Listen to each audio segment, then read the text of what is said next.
Well, hello there. Welcome to Catalyst Energies. My name is Dee. Thank you for joining me. I am so grateful that you are here. Welcome back, everyone. It is Monday, April 10th, 2023. I guess considered Easter Monday. I'm not sure exactly what that means, other than some people have off from work, and I hope you had a good weekend and it was nourishing. You spent time with your family, regardless of where your belief systems really shake out. It's a good time to really remind ourselves of what's valuable truly to us and all of the potential of what we can create together. So I hope you had a good weekend. Of course, welcome back. If you're new here, welcome. Thank you for being here. I have noticed a nice bump in terms of viewership and subscriber base, at least here on YouTube and on Odyssey as well. So thank you for being part of what's going on here. And if you do find this content inspiring, it helps you, it guides you through your week, you may want to consider subscribing, certainly hitting the like button, commenting, sharing. It all influences the algorithm overlord that determines what we all want to see and hear. We don't even get to make the decision anymore.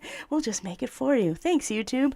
So many things I would like to talk to you about today. I'm going to go over Catalyst Energies offerings. The idea of capitalizing on challenges is opportunity, and share with you some of those things. A little bit of space weather just to kind of keep our eye on some things. The Schumann's been blacked out actually since Saturday night, Sunday morning, as it elevated to a pretty high amplitude actually. So some weird stuff on the coronagraph, and we'll just, as usual, just go into that stuff and check in with the electromagnetic reality that we're all part of here, and certainly our solar system and all the ways it influences us. I have actually a really great reading to share with you today. The last couple of weeks, they've been pretty challenging, and you can really feel the lift right now. We're going to talk about this Sun Jupiter conjunction as Venus and Pluto come into a trine with each other tomorrow. We're in the disseminating phase of the moon, so we'll talk about that as well, because I do still see that the third quarter moon on the 14th, which will be Thursday of this week, is really going to be one of those, as usual, right, the ideological crisis, but it's really going to put the screws to us in some ways of, are you truly ready to commit? And not only that, do you really trust and have faith in the institutions you are committing to basically have your back, essentially? And that takes a level of seriousness that the moon in Capricorn is often not very interested in. So the reading does kind of point us in the direction of what we truly sow, we are going to reap. And right now we're kind of in this window of opportunity and this window of optimism. And the Sun conjunct Jupiter, I'm going to go over the mechanics of that a little bit and show you show you where things are on the astronomy software and get an idea of how things are going to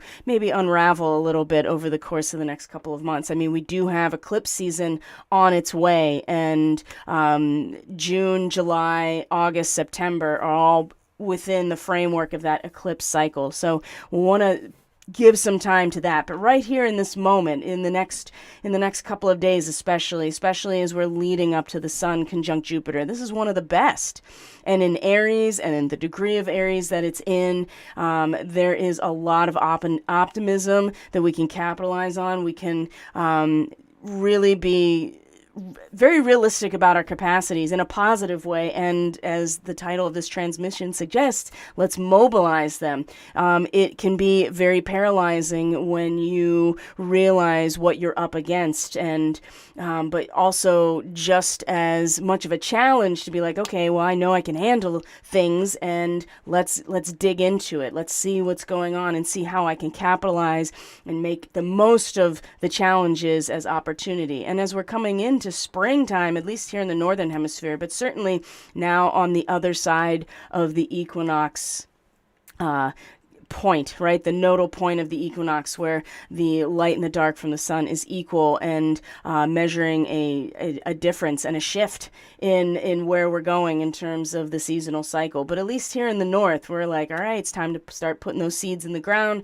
It's time to at least start working with the soil and being much more participatory in what's going on. But it's important to understand not only your own capacities, the mechanics and how they work, and then how to actually use them and what to expect. So, of course, I have a couple of offerings that are available right now on my website. You can go to the link in the description box to get there. Everything will be on the homepage. It's current, and it takes you how to book and pay for all of these things. So, the eclipse season forecast, it's going to take us out into October. This is when Pluto stations direct at 27-28 degrees Capricorn. That is the natal Pluto of the U.S. natal chart. So we're not done yet, but this is where it's really going to pick up, is out in October. So this forecast is for the next 6 months between this eclipse and the beginning of the next eclipse cycle. And it gives you a really good idea of what areas of life to pay attention to, the particular days, and how they are going to influence you, and just the general theme of the eclipse on your natal chart, your progressed chart, your starseed markings, your draconic chart, depending on how far along we've gotten here in terms of these different readings. This is going to be available. And if you're part of the monthly membership, through Subscribestar, you have a promo code that will give you 10% off of that. For those who are waiting for session 2 of Defense Against the Dark Arts, please be patient. Every doorway that I open is taking me into a whole new wing of the house, so to speak. And so I want to make sure that I have really good information that's going to sum up a lot of different areas of this pretty broad topic, and especially how you use your knowledge and your capacity, again, with these modalities, especially when we talk about sound, because it is a type of vibration. It's a type of wave, and that is really important to how we not only defend ourselves, but also how we can take an offensive position, so that we don't find ourselves always on the defense. And I'm talking energetically, I'm talking spiritually, I'm talking quite literally. So please be patient. It's coming. I am working as much as I can. And just for everyone else, I'm offering 30% off everything up until the 24th. And so you have a special promo code. It is Catalyst. You put it in at checkout on my website, and everything, excluding the eclipse forecast and the lunar transit forecast sale, everything else is 30% off. This is a great opportunity. If you've been wanting a certain reading and it's been outside of your budget, this might be a good time to at least book it, so that you know that it's coming when you need it. So, and the other thing I wanted to share, which is outside of the realm of digital everything, is that talking about turning opportunity or challenge into an opportunity. And I did bring this up not that long ago, but there was a large set of trees that came off the hill behind my house. There's like 2 weeks ago, maybe. It was like a sonic shockwave that was supposedly wind that came through and knocked a bunch down. Well, it turns out they were all white pine needle trees. So we spent the weekend and leading up to it, process, getting it all cleaned up, cutting it all down, getting it all organized. And for me, harvesting and processing pounds and pounds and pounds of white pine needle that I would have harvested from the live trees otherwise, even though they are kind of everywhere. There's a lot in one fell swoop here that I'm really excited to be able to offer to people. So just keep an eye out, either social media, I'll send out an email on my list, and through the broadcast, of course. And you can always email me or just keep an eye on the website, because when they are ready to be shipped out, you can get them You can get them fresh if you want. I'm going to be processing and drying quite a bit. I'm going to make my own medicine out of it. But do your research. I do not have licensed credentials as a naturopath or an herbalist. My only licensed credentials are as a massage therapist. So that is soft tissue manipulation. That is understanding the contraindications for said soft tissue manipulation. So I am not able to give you actual legitimate advice that you should or shouldn't take white pine needle. But do your research. See how beneficial it is. Vitamin C, vitamin A, an expectorant. This was really showed a lot of success in treating the symptoms of COVID, and it acts as an expectorant and antiseptic. And so you can just, cut them up and steep them as tea, and you're getting all of those benefits, but also a tincture, infused oil. I'm hoping to make a chest rub, because as an expectorant, that can be really useful, especially as the seasons change and other things that lead people to getting sick. And vitamin C, as we know, is crucial for our immunity. And that's one of the great things. So if you're interested in this, getting in at bulk or getting any amount in the near future, just stay tuned. It's coming. I do have to physically process all of this, and it's a lot in one fell swoop, and I don't have the infrastructure right now. But this actually is a great segue kind of into the reading. But I just want to go into space weather really, really quickly, just so that we are keeping up with what's going on, because it just changes all the time, and it's good to pay attention to what to expect in this area. So let's see here. I'm going to bring up, first I'm going to find here my window capture. That's not it, but we'll get there. There you are. Okay, so, and I'm also going to check in with the stream quick and see that it's doing well. Okay, excellent condition, it says. All right, let's get into it. Let's get into the nuts and bolts, the empirical data right now. So we've been on a blackout with the Schumann since 6 p.m. Eastern on Saturday. So Saturday evening into Sunday Eastern time, right? So this is Russia time, which is a solid 12 hours before this. We are seeing a blackout, but not only a blackout, but a blackout as it reached this peak of a sustained amplification here with the Schumann. So the whiter it gets, the louder it is in these top modes here. So, but it's been blacked out. So we really have no idea what's actually happening right now with the Schumann. We can only go off of the data that is let's see here, about 36 plus hours old, but we know that there was a pretty significant amplification, and if we look at the actual data points, it went up to 45. And one thing I've noticed lately, and maybe you have as well, is there seems to be a really consistent pattern with these amplifications at the same time every day, right? Between the 1400, 1600 hour, roughly Russia time, which on the east coast of the U.S. is midnight, 2 a.m. to 4 a.m. Gosh, that's interesting. All at the same time. And you can go back and look at the amplifications. They seem to always be in this window. And even the last weekend, it's not that different, except for this amplification that was only separated by 12 hours instead of 24. And it got up to 45, and then it blacked out. So, I don't know. These are just things I pay attention to. The thing that's interesting about what's going on these days, so this is blacked out. We did have an M2 flare early this morning. So the coronagraph hasn't updated, but I do want to show you this. I want you to pay attention to the left hand of your screen as we're watching. What is this coming into view here? I have no idea. So this is yesterday, Universal Time.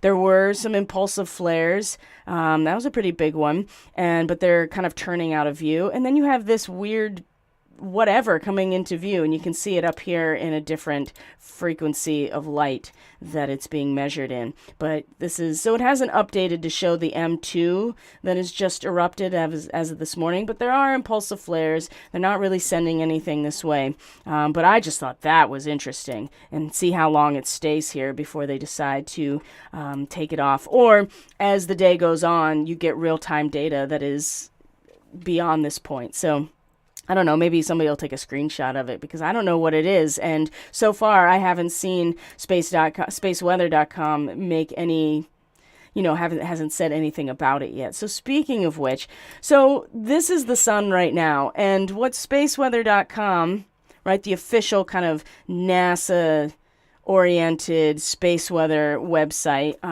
or at least on, the official, I suppose, space weather website, they never reported on this coronal hole, even though it's clearly here and it's been turning into view and now it's turning out of view. So spaceweather.com doesn't report on the coronal hole, meaning there's no coronal hole stream as far as they're concerned. But then they're like, oh, there was this discontinuity in the solar wind, and it looks like it's roughly around kind of the turnover into this morning universal time. So yeah, 2200 right in front of my face. So 10 p.m. universal time.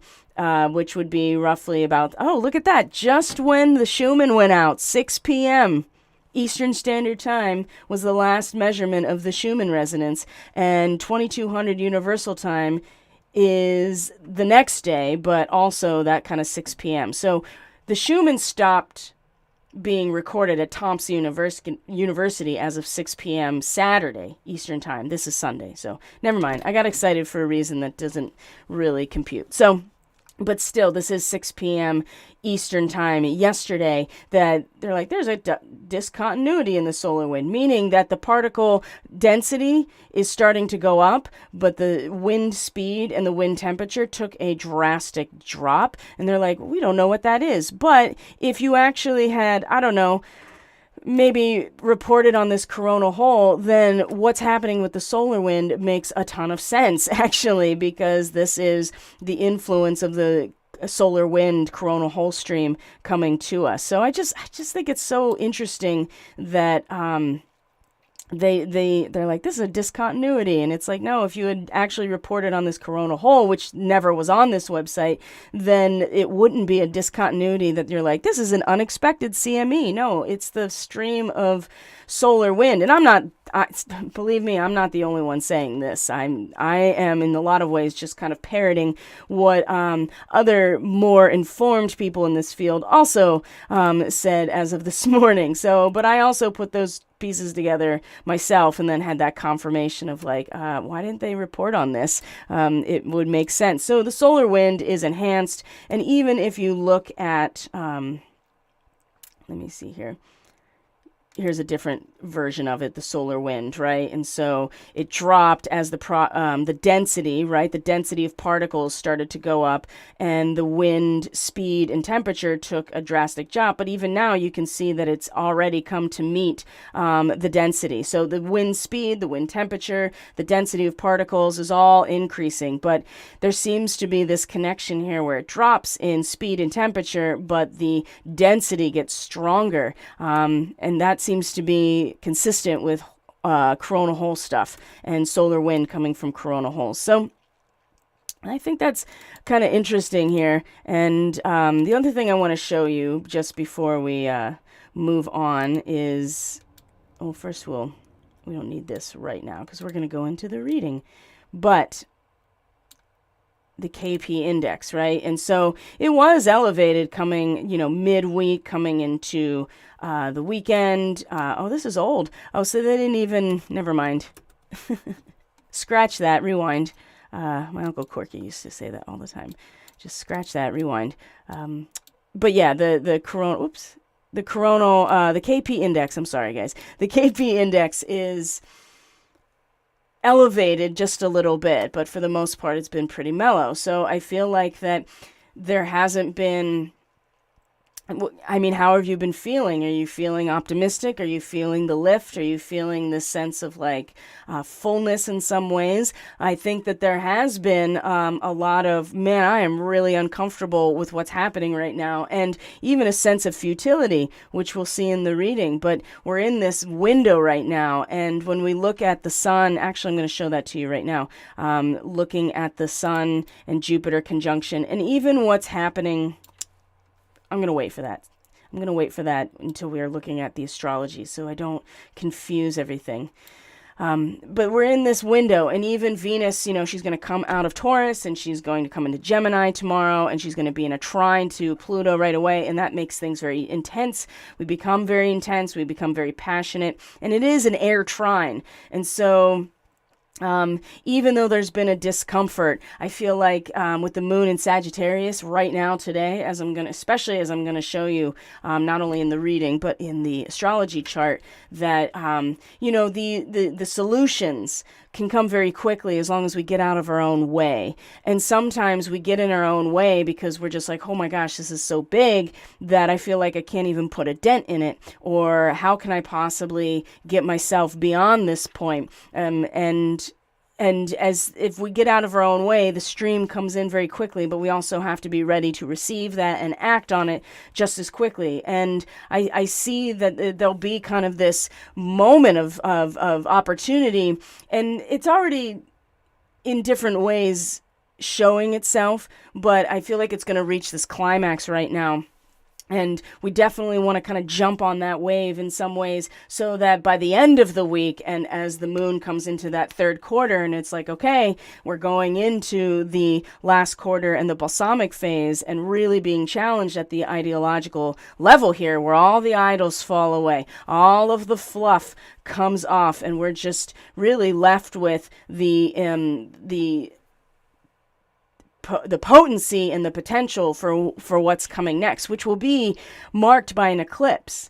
So I feel really good about what's going on right now, but it's a small window. And I did have this sense that there would be kind of this energetic reprieve. It might last through the summer.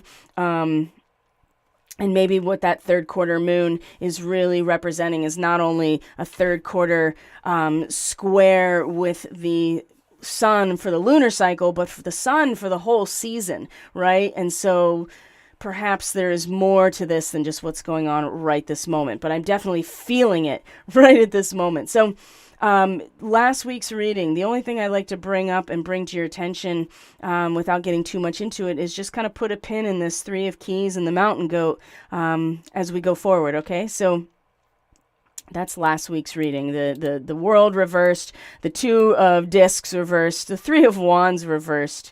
I think the intensity of it all and the bigness can, lead you to feel like doing anything is futile. And in fact, you see this kind of spelled out in this reading right now. So these two cards came out together in terms of this causal factor of the moon in Aquarius, or the Seven of Swords, which is futility. We have the Empress reversed, the Eight of Wands upright, so the swiftness of action and mind together.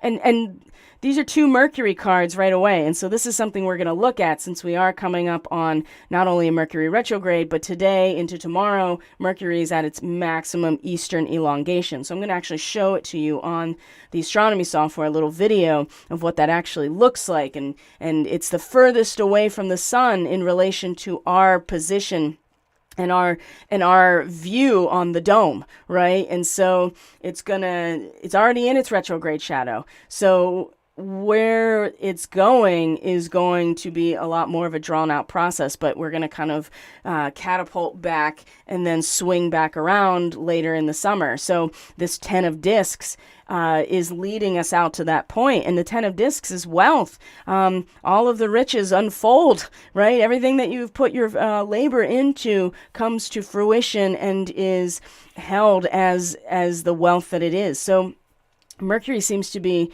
a big player right now, moving forward. And I think a lot of that has to do with where it is today, in its relationship to the moon conjunct Antares, which we'll look at, but also too, just it's in its shadow now. It's going to station retrograde in Taurus, okay? And have a Mercury Cazimi, and then come back, and then later in the summer is going to be conjunct Venus at where she stations retrograde. So we're going to look at that too. So the Mercury, the mind, conception, cognition, function of your sensory and perception, your nervous system, and your consciousness that the light within meets to resonate with the light outside, the infinite light, God's light, the light from the divine source.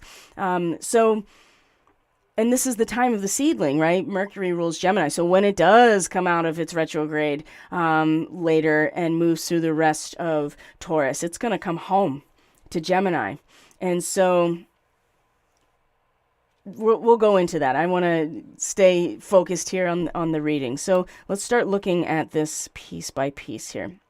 So we have futility, which is the moon in Aquarius, and on, the swords will do anything, right? The mind will basically do anything in order to maintain its illusion. But this particular position of the 7 is always like this fall from grace in the tarot. So there is an unmasking of the disguises and the trickery. And specifically, the mind can do all this type of disguising and trickster-esque, but it's the moon in Aquarius. You can't hide from your intuition. You know what I mean? You can't hide from yourself in a lot of ways. And of course the moon is mirroring or reflecting the light of the sun back to us. So with all the ways that we have been trying to, and this is a causal factor suggesting that it's been in the process of this, where we feel discouraged, this despair, we have negative expectations because we've realized that we can't keep fooling ourselves, and that the ways that we have been fooling ourselves are starting to become obvious, right? And sometimes work will tend to pile up when you have this card, because you're just like, this is a mountain that I can't actually climb, or there's so much here to do that I can't actually get through it, or it's so big that I can't do anything about it. This is where the futility comes from. And also on top of that, the futility of trying to keep lying, continuing to lie to yourself or to lie to other people. Like, this comes out regardless. And you have the Empress, also part of this causal factor, but she's reversed. All right. So the Empress is number 3, is ruled by Venus, right? This is Mother Nature, and Venus in Taurus has definitely been here and been allowing us really to embody truly what is valuable, to check into where our comfort is with materiality, to identify what is beautiful, what leads us to a state of harmony within ourselves, right? What is abundance? That is what Venus has been doing in Taurus. And I think that its reversal is that there's been sometimes you can get jealous, and lazy. Venus in Taurus gets real lazy because she is just like, you know what, I'm just chilling here with the flowers. And there's nothing wrong with that. That's what Mother Nature is supposed to do. This also, in its reversal, suggests that we have let our self-care and self-love kind of, slip by the wayside. So it's important that we are re-engaging with, love and beauty and abundance as a limitless stream that flows through our lives. I think that especially with a lot of the information about the economy and the way that Pluto really feeds into how business is done, how banking is done, how we trust each other in cooperation, how that generates resources, that's investments, that's business, that is the banking system in terms of lending and interest and all of that stuff. That is, we're seeing the dipping the toe of Pluto in Aquarius, and it's going to station retrograde. Pluto is on the 1st of May and go back into Capricorn. So I just get the sense here that it feels really big. There's a lot of work in front of us, and we can't really lie to ourselves anymore about what we need to actually do to get into a state of abundance and to identify materiality and value as a limitless stream that we just kind of get in the flow of, rather than, again, getting in our own way, because we are having a hard time feeling abundant when the Empress is reversed, or getting motivated. But I'd stay with the moon in Aquarius, the 7 of Swords. It's the futility and the bigness of it that has kind of led us to feel out of balance or disharmonious and not in the flow with nature. So that's the causal factor. You come into the moment here, the heart of things. This is the 8 of Wands, Mercury in Sagittarius. Now, this is a very swift, and we're talking about the wands, so there's action associated with this card, but it's mental action because it's Mercury in Sagittarius. So this is about decisive action in a very high speed mode, right? Sudden realizations, quick brainwaves, things coming to you really quickly. Solutions for a problem are already there. Energy is available to break down the obstacles and restrictions, right? You kind of have to, again, get out of your own way. This is also about laser focus, right? This is about that beam of light being very focused on starting that purifying fire and with intention and action behind it, right? Remove all the distractions and focus. You may see new possibilities for solving problems, and challenges and obstacles are achievements waiting to happen. So even if you are feeling it's too big, I can't do it, or you're realizing that you've been lying to yourself about, the areas where you have stopped, putting yourself as a priority, or loving yourself, or just acknowledging your inherent worthiness.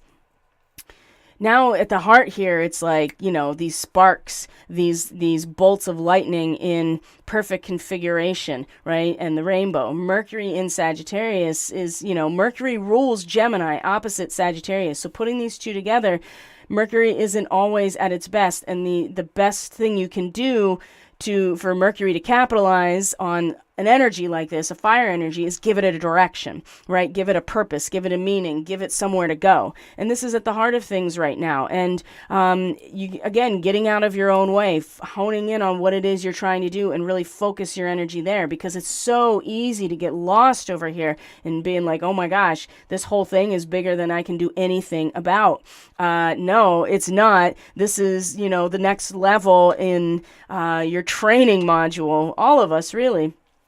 But it's going to move quickly, right? You're not going to have time to consider every single aspect of it. It's going to just take you along. But this is at the heart. And there's a specific transit today that I'm going to talk about that has to do with Mercury, the moon in Sagittarius, that is connected to Antares, which is connected to Archangel Uriel, which is the fire of God. So now, when it comes to our energetic polarity, the Queen of Roses, we have the Empress reversed, the Queen of Roses reversed. This is something that may not have fully materialized yet, and I would say, considering what's surrounding it, especially Pueo, right, the Hawaiian owl, that's about your ancestors and your guides, attempting to communicate, to give you direction, to give you guidance. And the goblins deal, which we'll look at on the other side in reverse, is that there is a balancing opportunity here, a way to have an equal give and take. But this is because at the root of things, what this is suggesting here is that emotionally and our pure love for ourselves, there's disharmony and conflict. Maybe it is with an actual woman. Maybe it's with the feminine aspect of yourself.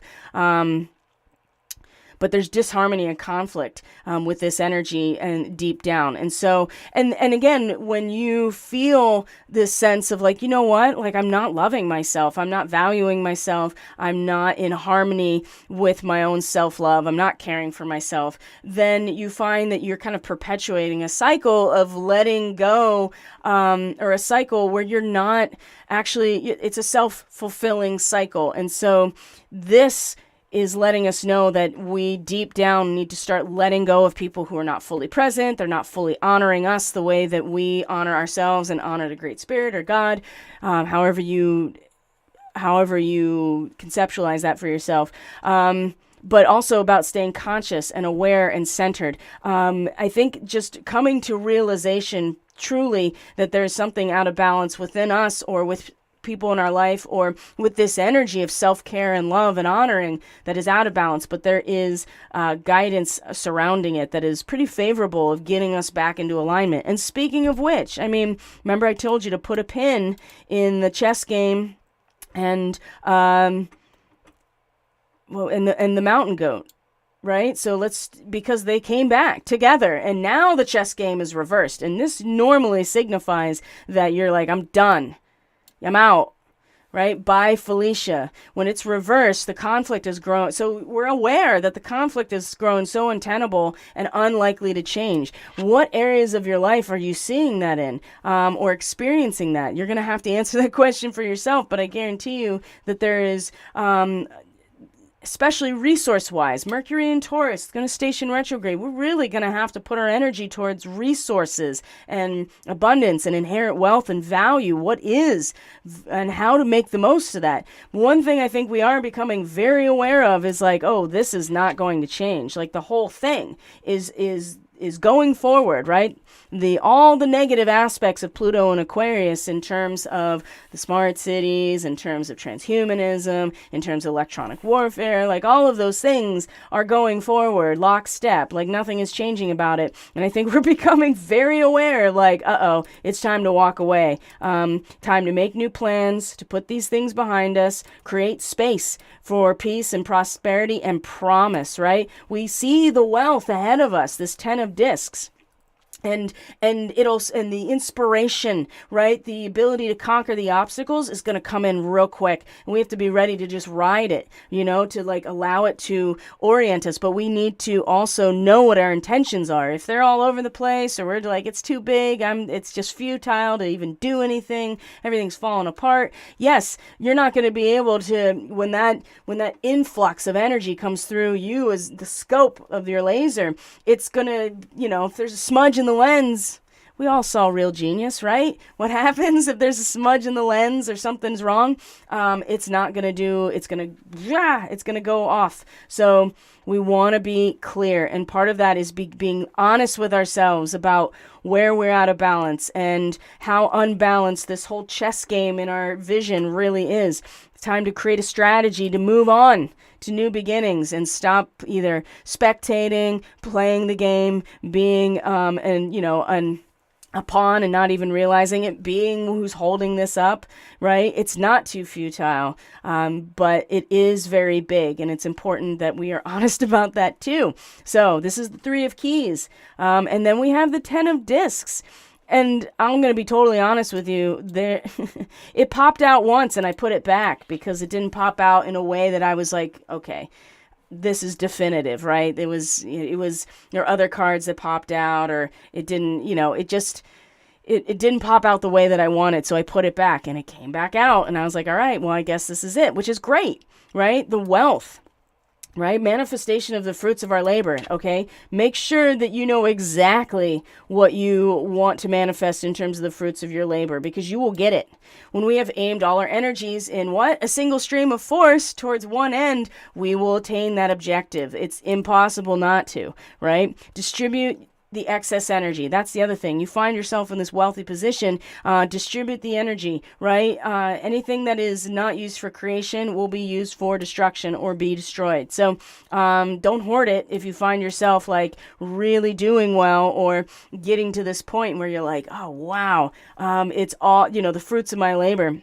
And if you don't like what it has to offer, right, find a creative outlet for that too, right? Imagine if your crop is all moldy or everything, whatever. This is just an example or idea. Well, okay, I guess I have compost to create now because there's something here. It may not have fulfilled in the way that I wanted or anticipated or hoped, but there's something to happen here, something that can happen here. We can use this. So this is a pretty favorable reading in terms of the Sun-Jupiter conjunction that is happening tomorrow. So, and then we have the Pueo, right? Your ancestral spirit guides are trying to talk to you, and you got to know what the language is. So repetition is key. I have found that when there's a really important thing that I'm supposed to really start paying attention to, it'll come in a batch of 3, and they will make no sense in terms of their sequence, except to me, right? And so when I get certain things in a batch of 3, either a phrase, a key phrase, a certain word, or just a perspective, it shows me I need to pay attention. It's not going to be necessarily like a voice in your head. I would be a little worried about that personally. And some people are divine conduits and they have their connection to source. And that's something you have to figure out. That's not how it works for me necessarily.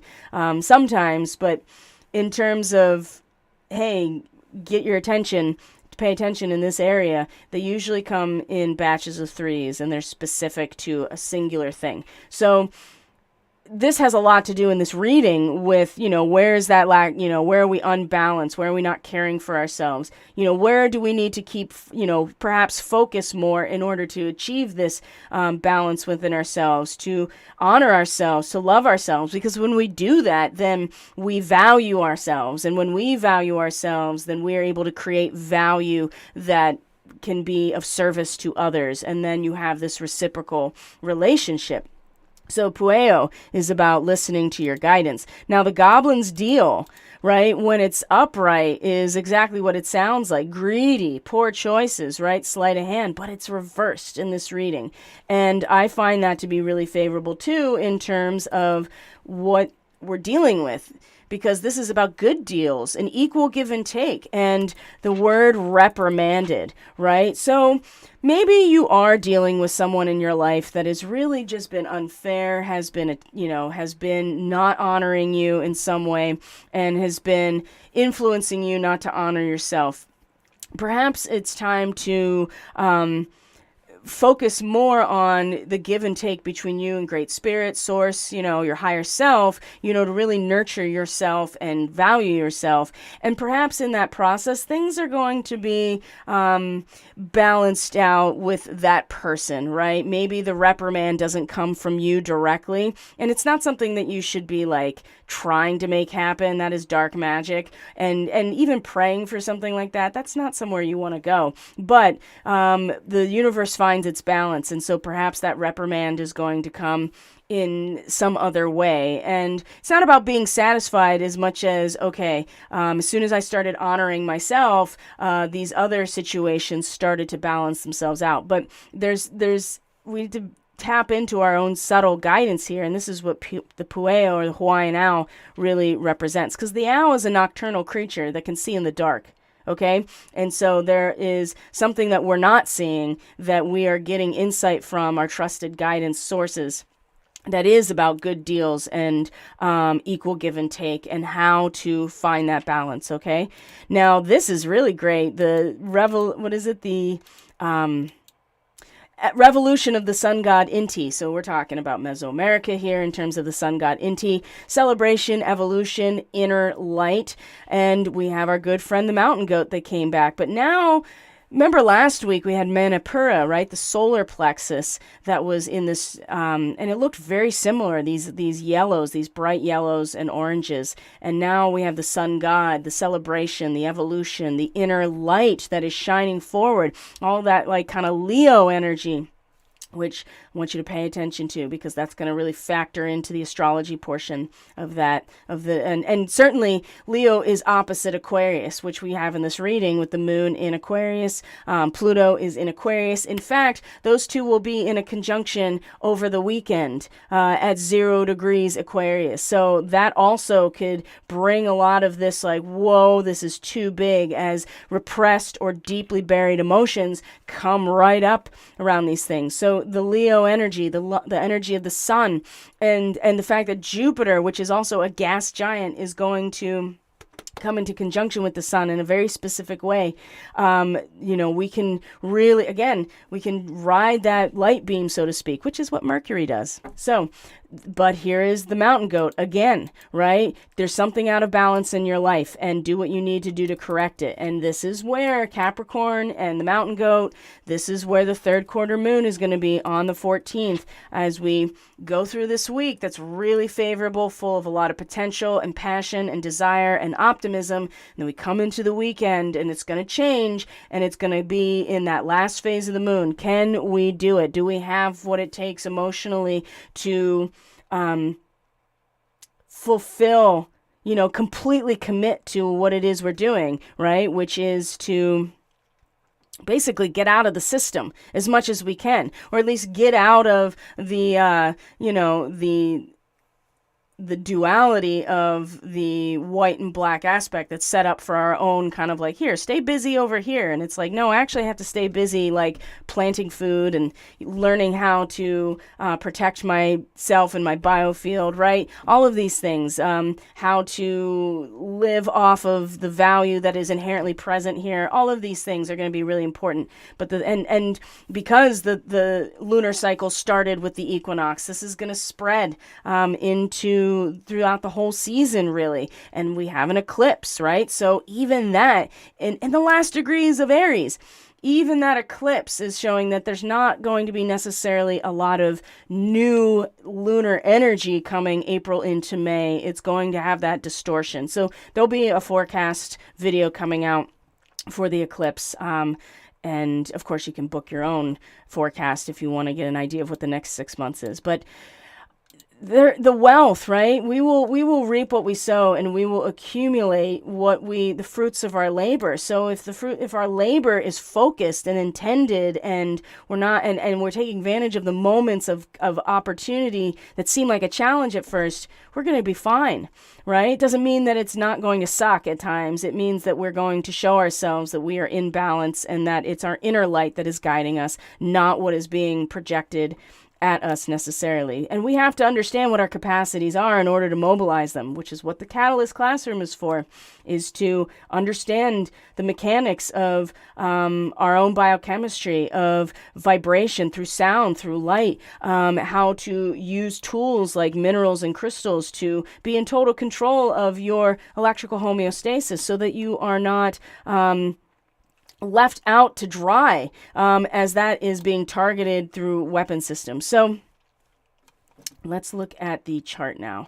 I'm also going to look and see if anybody has any questions or comments or anything they want to add in the chat. Now's the time, because I'm about to jump over and take a look. And you think I'd be able to... Nope, I cannot multitask. There we go.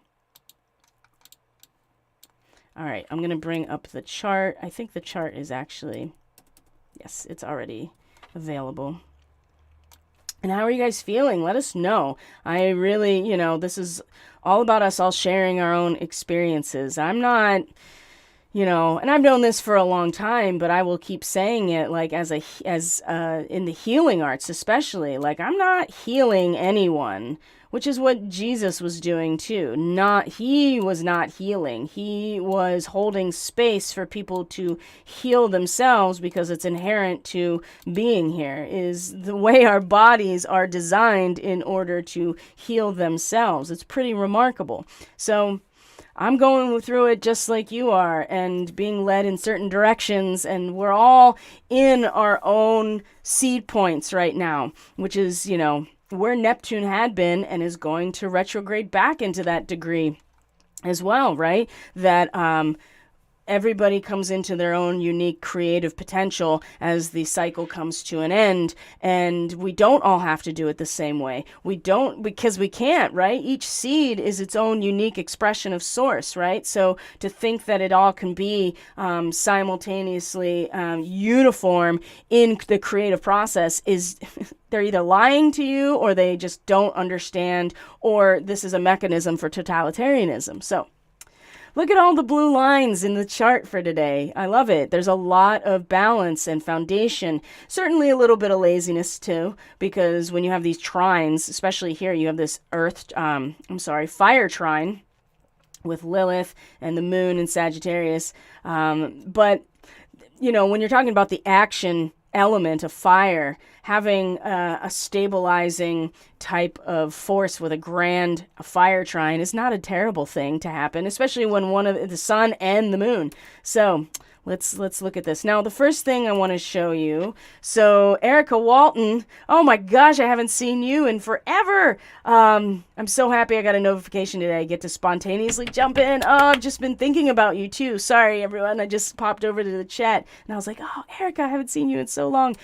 You are so awesome as well. So we are going to, before we get into this chart, I want to start sharing with you.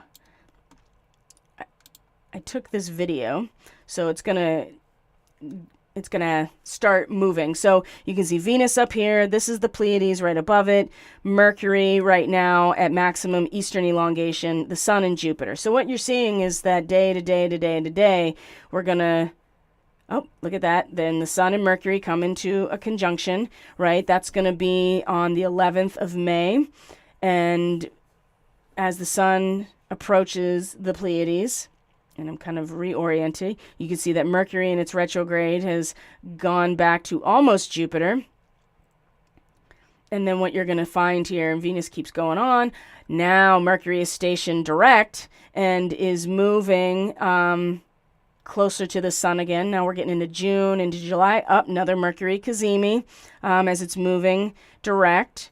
June into July, and then we find that Mercury and Venus come into a conjunction. Now, this is the very end of July, okay? So we'll go back to the chart here.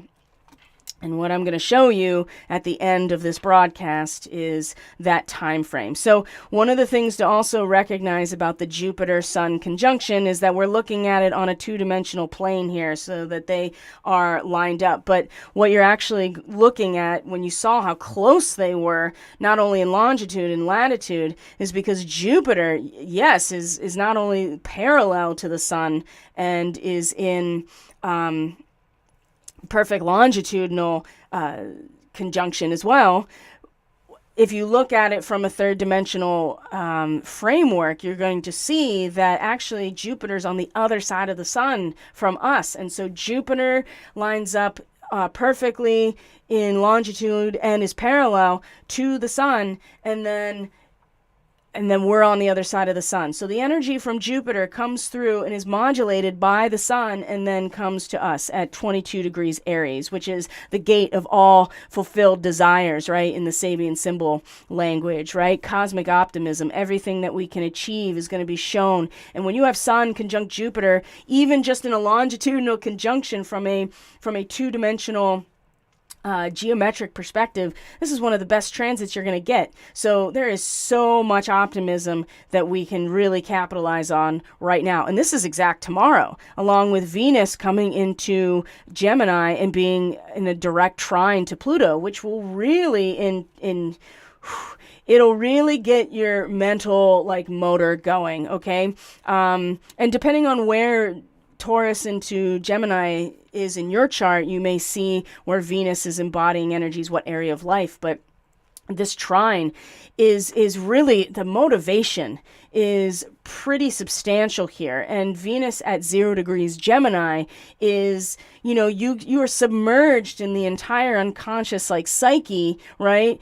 But you're not actually diffused into it, right? Because it's the mind. You have this consciousness that you're able to utilize as the glass bottom boat, but you see everything under you. Or when you go across those glass bridges that go over the Grand Canyon or large gorges, right? You see everything.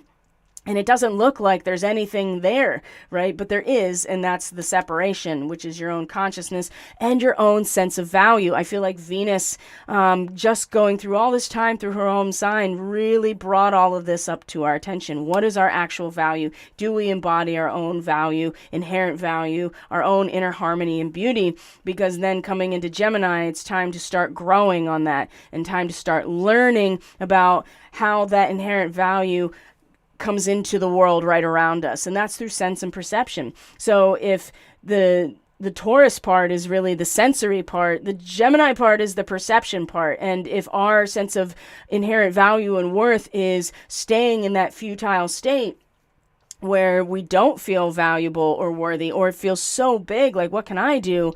Then that is going to be how we perceive everything in terms of value around us, or perceive all of the experiences that come right to our immediate front step, basically.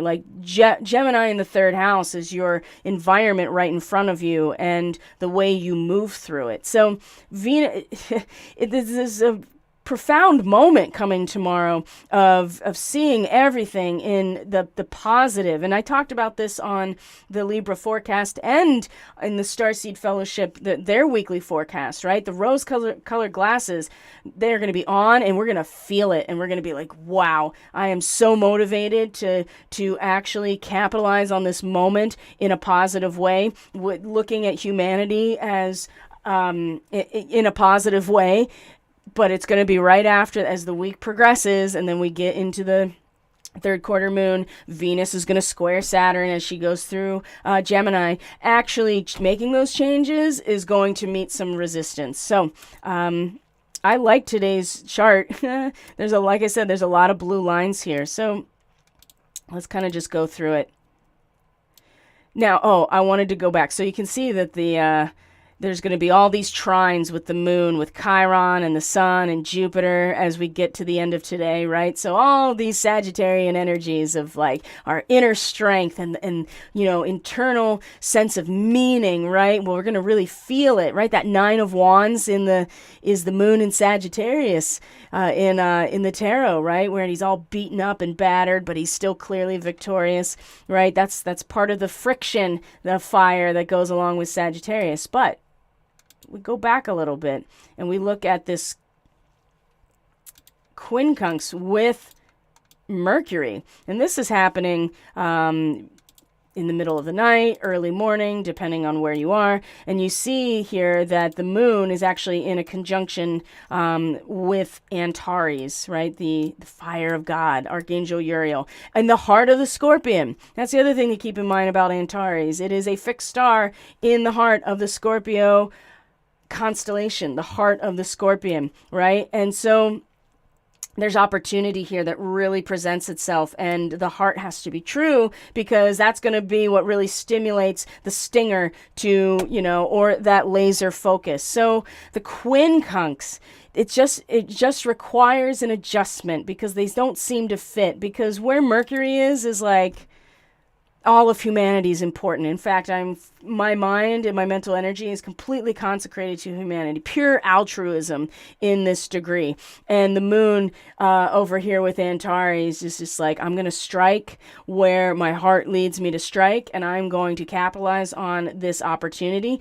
And they're not in opposition. It's not a square. It's a quincunx. It's an inconjunct. It is something that requires us to adjust ourselves so that we can transmute. And that's Sagittarius is all about the alchemy and the transmutation. So this was possibly in your dream state, maybe late last night, depending on where you are. Perhaps it's already in the morning, depending on where you are. The swiftness, because Mercury is involved as well, that there is some type of opportunity that you just have to adjust your expectations and keep your focus mentally on inherent value. And humanity is inherently valuable. And that is what altruism really stems from. And so no matter what side you're on, no matter what perspectives you have, you attend to humanity as it is inherently valuable. It doesn't mean that there aren't opportunities to be gained off of, the strength that we have in terms of our purpose and meaning and our beliefs, right, and our understanding. That adjustment is really important today, so that we find a way to make these things fit together, rather than letting our hearts, the heart of the Scorpion, it's going to strike regardless. It has to be true, right? It has to be an express. And this is where that Leo energy comes in again, and the sun energy. And in fact, the moon's going to be in a trine to sun. So there's going to be lots of confidence today, lots of ability to express ourselves and feel really relaxed as well, and our position and everything. And you could see by tonight into tomorrow morning, right, the moon will be in a trine to the sun and Jupiter. Jupiter rules Sagittarius. So for this trine to be happening as the sun is about to be in conjunction with Jupiter like this is pretty remarkable. Now, I want you to look at where Black Moon Lilith is right now, coming into these late degrees of Leo, because this is something that's even deeper than our own living soul. This is something that represents the void within us that we keep trying to fill and we don't realize if we just leave it open and accept the feeling of emptiness there, that it will be filled with the Holy Spirit, with the divine flame, creative potential, right? So Lilith is here.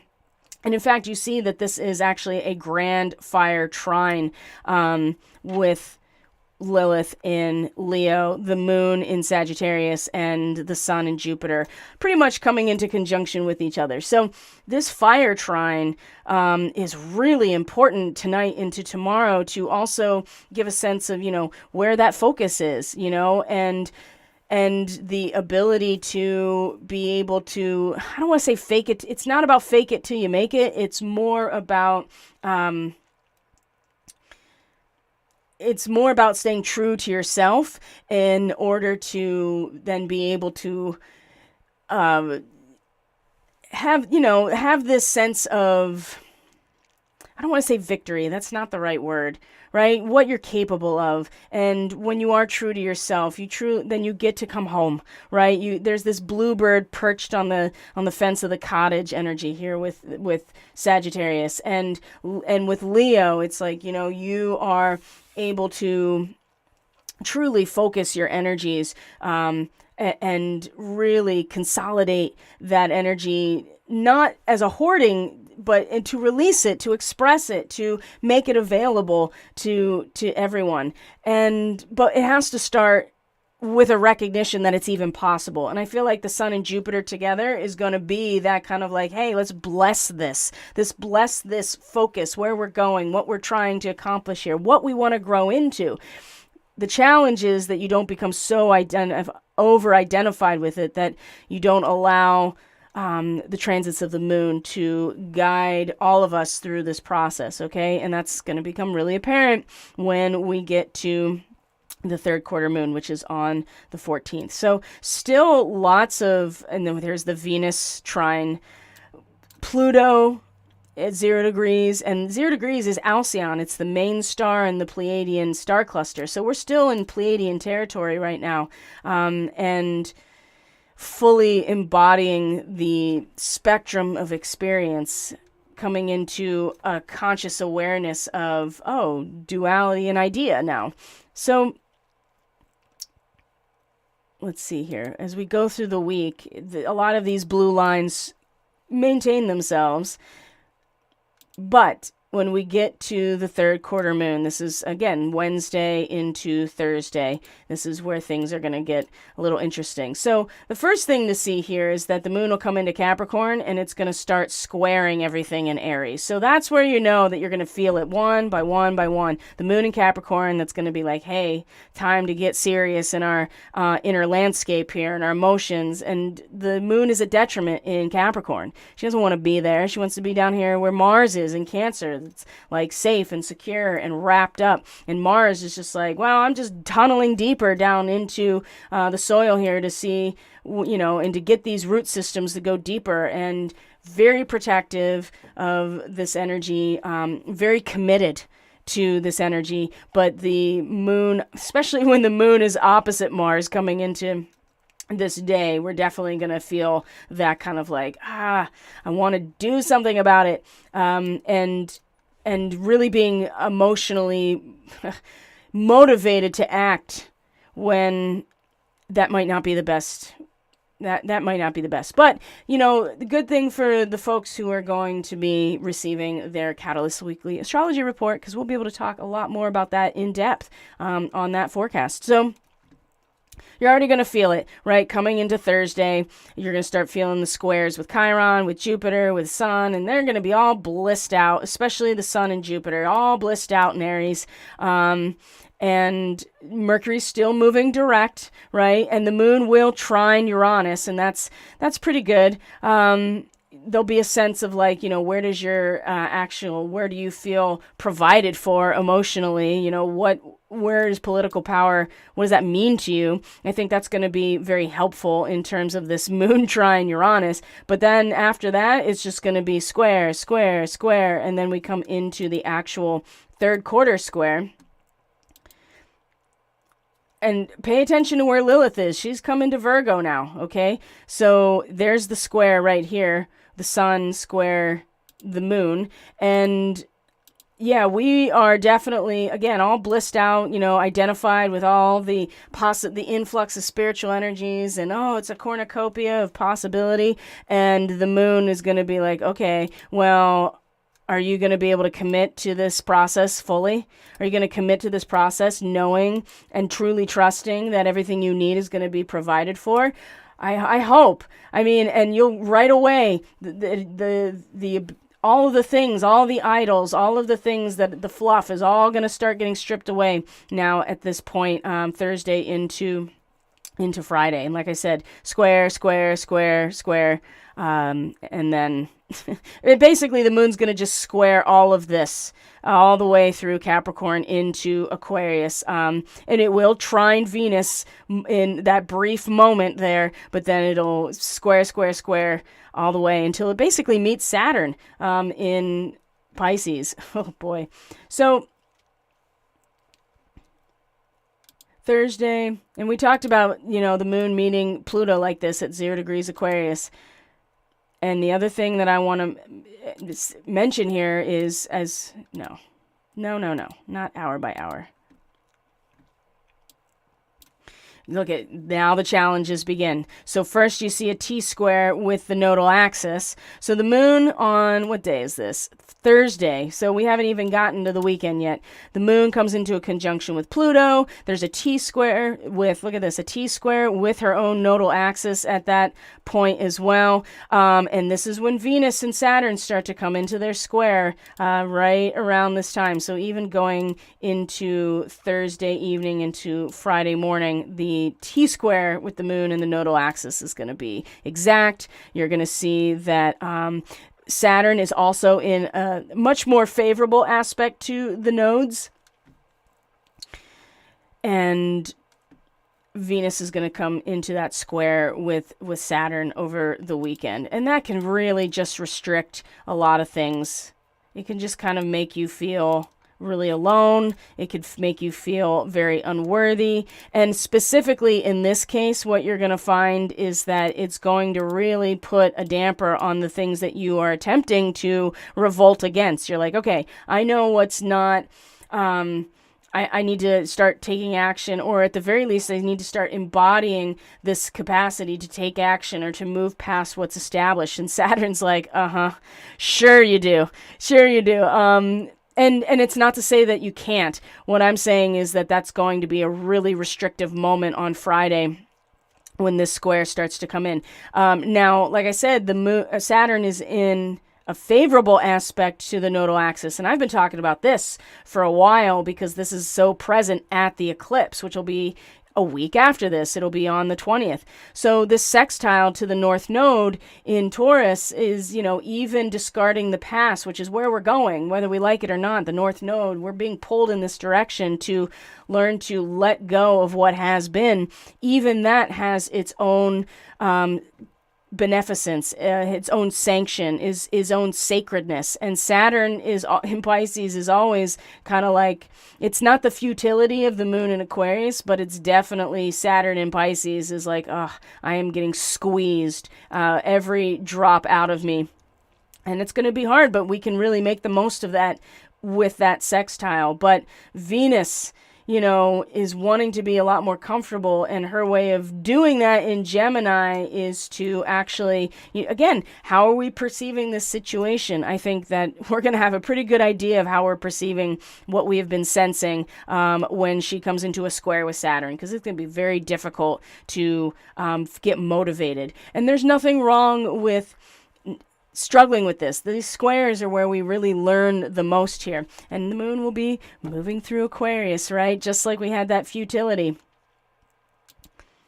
The Seven of Swords, the moon moving through Aquarius. So that's really going to be the big one for the weekend, at least until the moon moves into Pisces and is going to meet Saturn. And this is on Saturday, right? It's going to be a hard, it's going to be a little bit more gentle, actually, I think, because the moon does like to be in Pisces. So, there are certain aspects about society that might be hard for us to really dissolve into, but the moon meeting Saturn at least is going to give us like the emotional maturity in that moment to kind of handle that experience. And she will also be in the same aspect to her own nodal axis at that moment. So this will be kind of like that moment of taking a breath and being like, okay, I'm really feeling into how all of this plays its role, and either everything is sacred or nothing is, right? You can't just kind of pick and choose. That's not how it really works when you believe in an overarching, great spirit or divine source that is responsible for these dimensions. So, and I say 1, 2, 3, 4, at least. All of them, really, but where we're at in particular. So we come into, that's Sunday, coming into Monday, where the moon is going to, Monday's the 17th. So we're coming truly into the balsamic moon phase. It's going to meet Neptune. It's going to come into Aries and light up all that stuff. And then we'll just be, next week is, on the 20th, on Thursday the 20th is when we have our eclipse. So between now and then, there will be a forecast for the eclipse season. And the Starseed Fellowship is going to be getting